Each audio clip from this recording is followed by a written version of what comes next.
Good morning, my dear students. I am Neha Sharma, social science teacher in DAV Police Public School.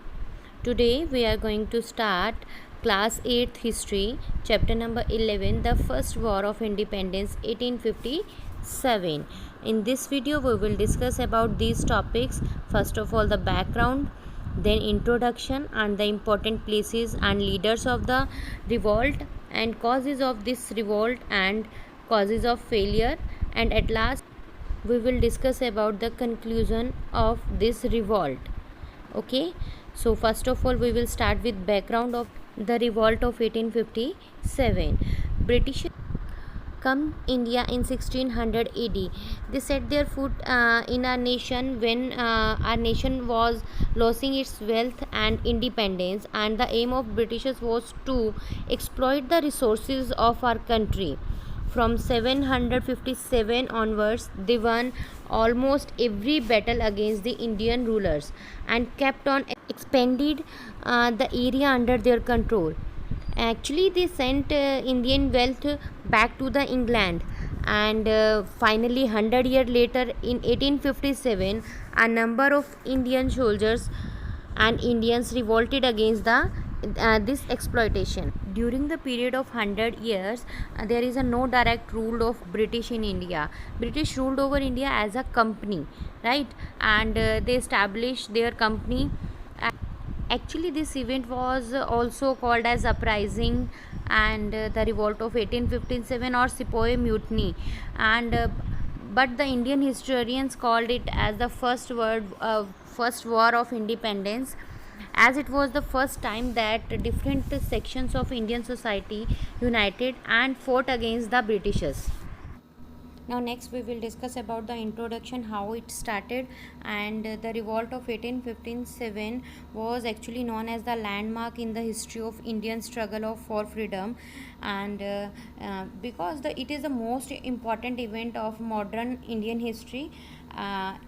It was the first time when we Indians are collectively against the British government.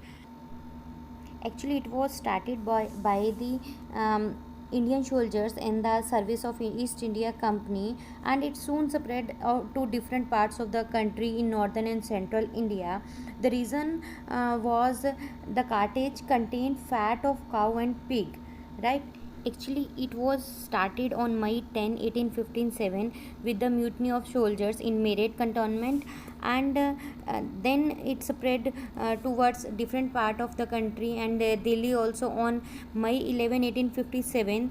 Delhi was a mute witness to band of sepoys who crossed over the river Yamuna and entered the Red Fort. Actually, they want Bahadur Shah Zafar as a leader of this revolt, and they announced him as Sahanshai Hindustan also. Now we will discuss about the causes of this revolt and about some important center and leader of this revolt 1857. First of all, we will talk about Mangal Pandey in Barakpur. Actually, all the sepoys broke out into an open revolt against the Britishers. They even refused to touch the cartage, and next they marched to the Delhi on 11th May and rebelled under the Bahadur Shah Zafar. And after Delhi, actually it was spread all other parts of India, like it was led by Nana Sahib in Kanpur along with the General Tantia Tope and Begum Hazrat Mahal in Awadh. Rani Lakshmi Bai in Jhansi led the revolt in the central India, right? And the revolt also spread to Bareilly, Agra, Banaras and other places of that part, and the Sikh also took part in the revolt in Punjab. So there are many causes of the revolt that it was started in different part of our country. So we will discuss about all these causes in detail in our next class. Thank you.